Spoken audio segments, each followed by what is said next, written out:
Hello दोस्तों, मैं प्रवीण कुमार अपने यूट्यूब चैनल पे स्वागत करता हूं। चलिए आज हम लोग भारत के भूगोल के नेक्स्ट वीडियो के बारे में बात करते हैं। प्रीवियस वीडियो में हम लोग भारत के पर्वत एवं उनके प्रकार भाग 1 के बारे में बात किए थे और उसमें हिमालय पर्वत श्रेणी के बारे में, पर्वत का निर्माण कैसे होता है, कितने प्रकार के होते हैं, विस्तृत अध्ययन किए थे।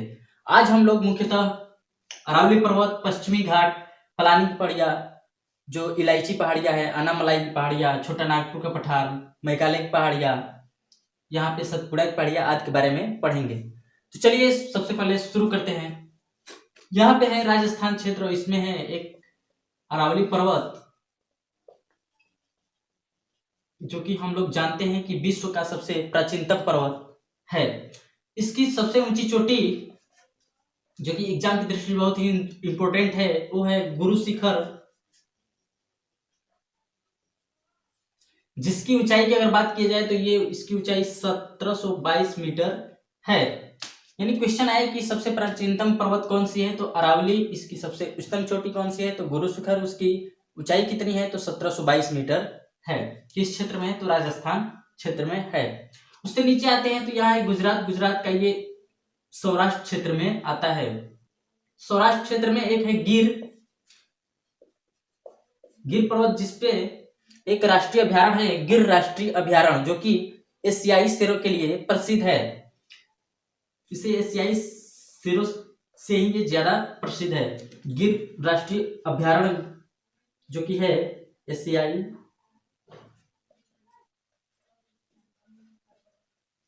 शेरों के लिए प्रसिद्ध है। इसमें दो और मुख्य पर्वत है, जो कि एक है मांडवा और एक है बारदा। यानी सौराष्ट्र में 3, बारदा, मांडवा, गिर, जो कि गिर राष्ट्रीय अभयारण्य भी है, जो एशियाई शेरों के लिए प्रसिद्ध है। बहुत ही इंपॉर्टेंट क्वेश्चन है, ध्यान में रखिएगा। गुजरात से लेकर यहाँ कन्याकुमारी, जिसको हम कन्याकुमारी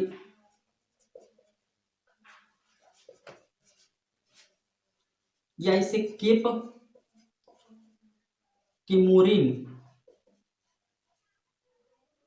केमोरिन के नाम से भी जानते हैं, यहां तक हमारा पश्चिमी घाट फैला हुआ है। यानी इसको हम लोग पश्चिमी घाट बोलते हैं। इसको संस्कृत में सह्याद्री भी कहते हैं, इसलिए इसे सह्याद्री घाट से भी प्रचलित है। यदि इसकी टोटल लंबाई की बात की जाए तो इसकी टोटल लंबाई 1600 किलोमीटर है। यहाँ पे है महाराष्ट्र क्षेत्र। महाराष्ट्र क्षेत्र में 2 उच्चतम श्रेणी है, एक है कलसुयाबाई,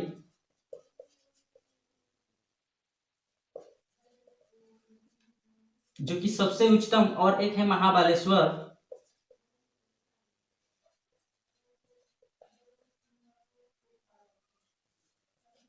जो कि दूसरी सबसे ऊंची चोटी महाराष्ट्र की है।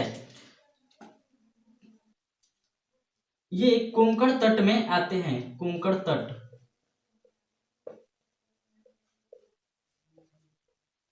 ये कोंकण तट क्या होता है थोड़ा देख लीजिए कि गुजरात से लेकर गोवा तक के तट को कोंकण तट के नाम से जानते हैं, और गोवा से मंगलुरु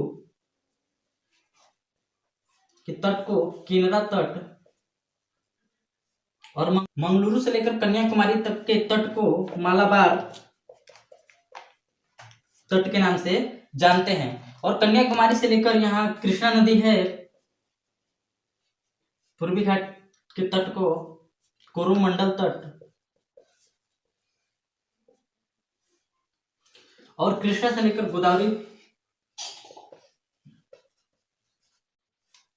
तक के तट को गोलकुंडा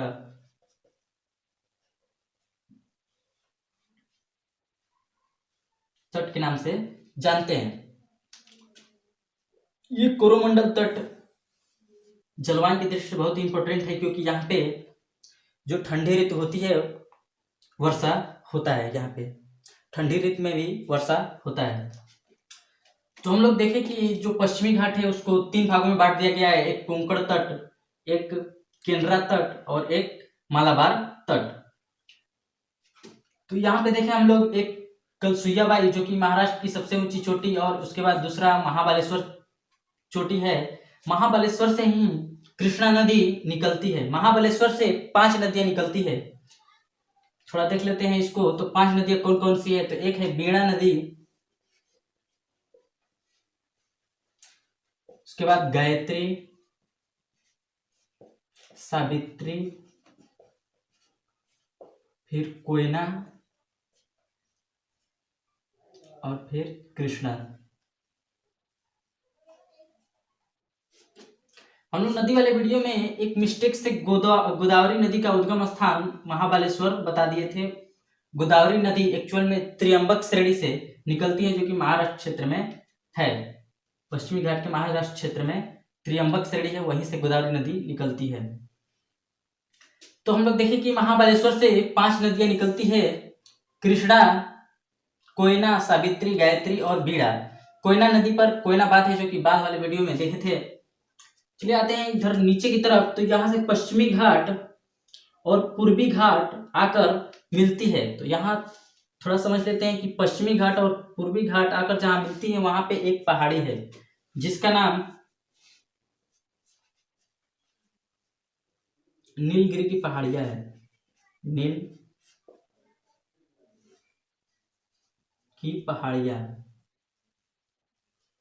इसकी अगर सबसे उच्चतम चोटी की बात की जाए तो इसकी सबसे उच्चतम चोटी डोडा बेटा है, जो कि एग्जाम में कई बार पूछा है। इसकी अगर ऊंचाई की बात की जाए तो इसकी ऊंचाई 2637 मीटर लगभग है।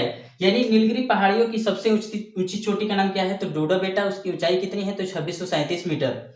ये दक्षिण भारत या प्रायद्वीपीय भारत की दूसरी सबसे बड़ी चोटी है। यदि सबसे की बात करें तो नीलगिरी पहाड़िया के ठीक नीचे दक्षिण में एक है अन्नामलाई की पहाड़िया।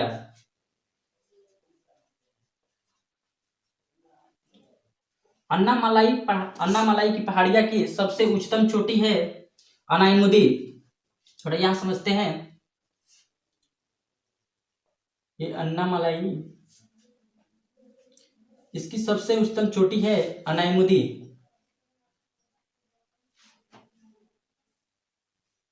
जिसकी ऊंचाई 2696 मीटर लगभग है, जो कि दक्षिण भारत या प्रायद्वीपीय भारत की सबसे ऊंची चोटी है। तो क्वेश्चन आता है कि दक्षिण भारत की सबसे ऊंची चोटी कौन सी है? तो अनायमुदी। उसकी ऊंचाई कितनी है? तो 2696 मीटर। किस पहाड़ी की सबसे उच्चतम चोटी है? तो अन्नामलाई की। तो अन्नामलाई यहाँ पे एक 3 पर्वत आकर मिलते हैं। उत्तर से अन्नामलाई की और पूर्वी घाट से या उत्तर पूर्व से पालनी की पहाड़ियां या पलानी की पहाड़ियां, और दक्षिण से इलायची पहाड़ियां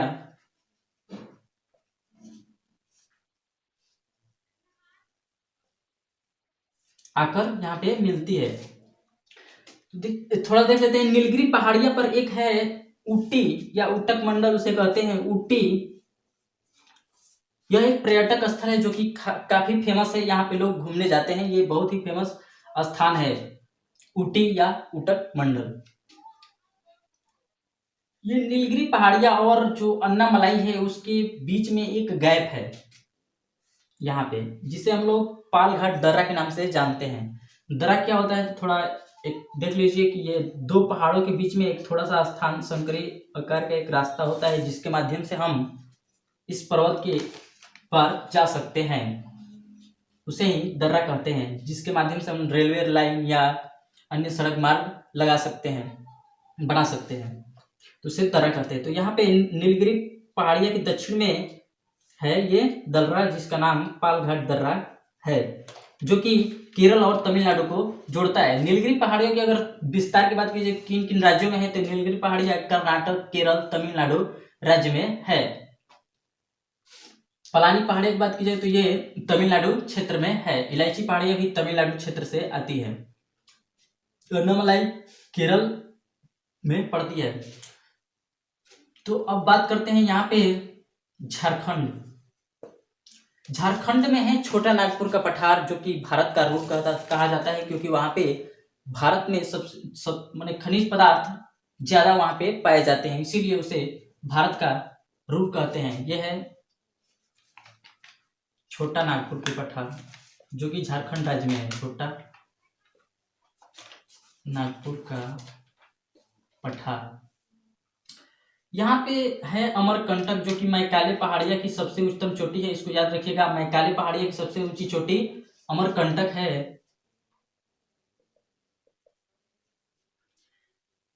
इसी से एक नदी निकलती है, जो कि नदी वाले वीडियो में पढ़े थे, नर्मदा, और इसके ठीक नीचे से एक निकलती है ताप्ती।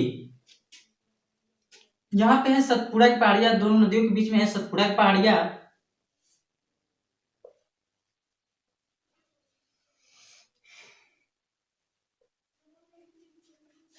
जिसकी सबसे उच्चतम चोटी धूपगढ़ी है, जिसकी उच्चतम चोटी जो है धूपगढ़ी।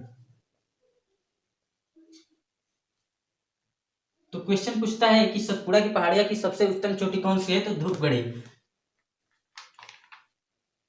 मैकाले पहाड़िया की सबसे उच्चतम चोटी तो अमरकंटक। अमरकंटक से 3 नदियां निकलती है, एक नर्मदा, फिर सोन नदी, एक यहाँ से छत्तीसगढ़। अमरकंटक का फैलाव जो मैकाले पहाड़िया है छत्तीसगढ़ में, तो छत्तीसगढ़ के रायपुर के सिहावा जिला से जो है सिहावा श्रेणी से निकलती है, यहाँ से महानदी।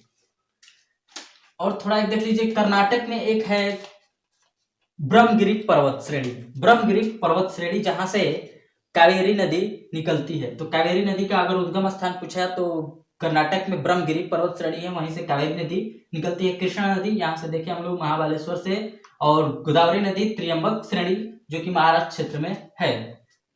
यहाँ पे है अंडमान निकोबार द्वीप समूह, जिसकी उच्चतम चोटी सैंडल पीक के नाम से जानते हैं। इसके उच्चतम चोटी को सैंडल पीक। अंडमान निकोबार द्वीप समूह में 2 ज्वालामुखी है, एक है बैरन और एक है नारकोंडम। जो बैरन ज्वालामुखी है वो सक्रिय ज्वालामुखी, और जो नारकोंडम ज्वालामुखी है वो प्रसुप्त ज्वालामुखी है। पूरे भारत में केवल 2 ही ज्वालामुखी है, जो कि एक प्रसुप्त और एक सक्रिय है, जो कि दोनों अंडमान निकोबार द्वीप समूह में है। यहाँ पे है लक्षद्वीप। लक्षद्वीप में यदि लक्षद्वीप के सबसे ऊंची चोटी की बात की जाए तो यहाँ पे है नार्चो। नार्चो जो कि लक्षद्वीप की सबसे ऊंची चोटी है। थोड़ा सा एक मुंबई में 2 दर्रे हैं, जो कि काफी महत्वपूर्ण है, उसके बारे में देख लेते हैं। तो ये मान लेते हैं यहाँ पे है मुंबई, ये मान लेते हैं मुंबई, और यहाँ पे है नासिक। वही नासिक शहर जो कि गोदावरी नदी के किनारे बसा है, और यहाँ पे है पुणे। तो मुंबई और नासिक को जो मिलाती है दर्रा, वो है थाल घाट।